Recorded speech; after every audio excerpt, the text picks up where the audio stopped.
Hello, sir. Welcome to Law Minds. How may I help you? Please come and sit. Thank you so much. Hi. Home loan लेना और ये मेरा first time मैं home loan ले रही हूँ, मतलब मैं कोई भी लोन फर्स्ट टाइम ले रही हूँ, तो मुझे समझ नहीं आ रहा कि क्या क्या प्रोसेस होता है और इसमें क्या क्या डॉक्यूमेंट्स की ज़रूरत होती है होम लोन में। तो प्लीज़ मुझे बताइए, क्योंकि मैं नेट पे भी गई तो मुझे कोई ढंग का सॉल्यूशन नहीं मिला, ना कोई ढंग का आंसर मिला। Please guide me through out the process. Okay, sir. So you are taking a home loan first time. Okay, no problem, sir. इसकी बहुत सारी डिटेल्स हैं, हम स्टेप बाय स्टेप चलेंगे और मैं आपको सारी डिटेल्स बताऊंगी। It sounds like a great. Please आप मुझे पूरे प्रोसीजर के बारे में बताइए। तो सर, प्रोसीजर में सबसे पहले तो आपको अप्लाई करना पड़ेगा होम लोन के लिए। ओके, अब अप्लाई होने के बाद अप्रूवल मिलेगा और अप्रूवल मिलने के बाद होगा डॉक्यूमेंटेशन। उसके बाद वो प्रॉपर्टी को आके चेक करेंगे और फिर लास्ट में आपको मिलेगा लोन। ओके, तो आप मुझे बता दीजिए कौन कौन से डॉक्यूमेंट्स की ज़रूरत पड़ेगी अप्लाई करने के लिए। सर, क्या क्या डॉक्यूमेंट चाहिए ये तो वेरी करता है बैंक टू बैंक, लेकिन फिर भी कुछ जनरल डॉक्यूमेंट्स होते हैं वो मैं आपको बता देती हूँ। तो जो जनरल डॉक्यूमेंट्स होते हैं वो होता है आपका एक प्रूफ ऑफ आइडेंटिटी, उसमें आपका पासपोर्ट भी चल सकता है, ठीक है। उसके बाद आपका प्रॉपर्टी का आप रह रहे हो, रेंटल एग्रीमेंट्स वगैरह, आपकी टैक्स स्लिप, आपकी इनकम स्लिप क्या है, आपकी कितनी इनकम है, आप कहाँ पे जॉब कर रहे हो, ये सारी चीज़ें आपका, ये एक जनरल डॉक्यूमेंट्स है जो हर बैंक लेता है।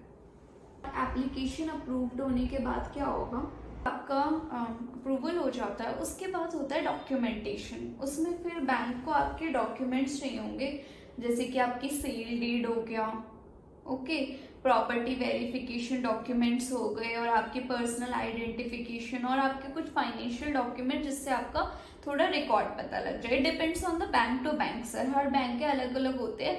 आप अगर बैंक की वेबसाइट पे जाएंगे या फिर आप मुझे बताएंगे आपको कौन से बैंक का लेना है, तो I will go through the process with you.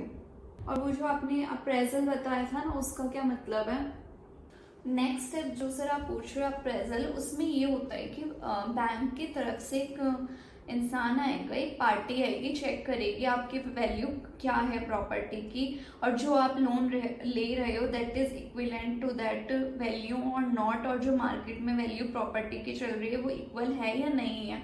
ऐसा नहीं हो सकता कि आप लोन ज़्यादा का ले रहे हो लेकिन आपकी प्रॉपर्टी की इतनी वैल्यू नहीं है, आपकी कंस्ट्रक्शन की इतनी वैल्यू नहीं है, तो आप ऐसा नहीं कर सकते। आप जो भी लोन ले रहे हो आपका वो इक्विवेलेंट होना चाहिए, अदरवाइज फिर वो लोन नहीं मिलता है। तो अगर आप ऐसा भी कुछ कर रहे हो तो प्लीज़ ध्यान रखिएगा sir.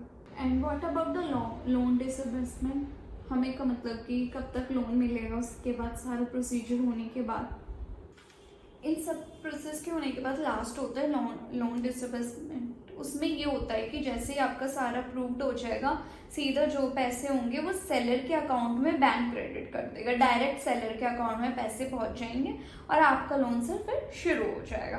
Now I am so stress free, you have given me a straight forward idea, like step by step. मैं इतनी जगह नेट पे गई, इतनी सारी जगह गई, लेकिन कहीं से मुझे इतना क्लियर किसी ने नहीं समझाया कि ऐसे आप लोन के लिए अप्लाई कर सकते हो by this steps. Thank you so much, thank you so much. Great sir, अगर अब भी आपको कोई क्वेश्चंस हो तो आप मुझे कभी भी टेक्स्ट कर सकते हैं, कॉल कर सकते हैं any time. Okay, my number is available on my website lawminds.co.in। अब वहाँ पे जाके मेरा नंबर अवेलेबल है, आप कभी भी मुझे कॉल कर सकते हैं। क्या आप मेरी हेल्प करोगे ये डॉक्यूमेंट्स वगैरह में, कि क्या क्या मतलब कि उसको चेक करने में कि डॉक्यूमेंट सही है या नहीं? Yes sir, I can help with you the process. मैं आपकी पूरी हेल्प करूँगी, मैं डॉक्यूमेंट भी रिव्यू कर लूँगी। आपको जिस बैंक से लोन लेना हो आप मुझे बता देना और मैं सारी चीज़ें देख लूँगी कि आपके कोई राइट्स वायलेट तो नहीं हो रहे लोन लेते वक्त। ओके, मैं सारे डॉक्यूमेंट जल्दी से कर लेती हूँ अपने पास एक साथ। Thank you so much for the help, thank you. It's my pleasure sir, और हम जल्दी से आपका घर लेने का सपना पूरा करते हैं।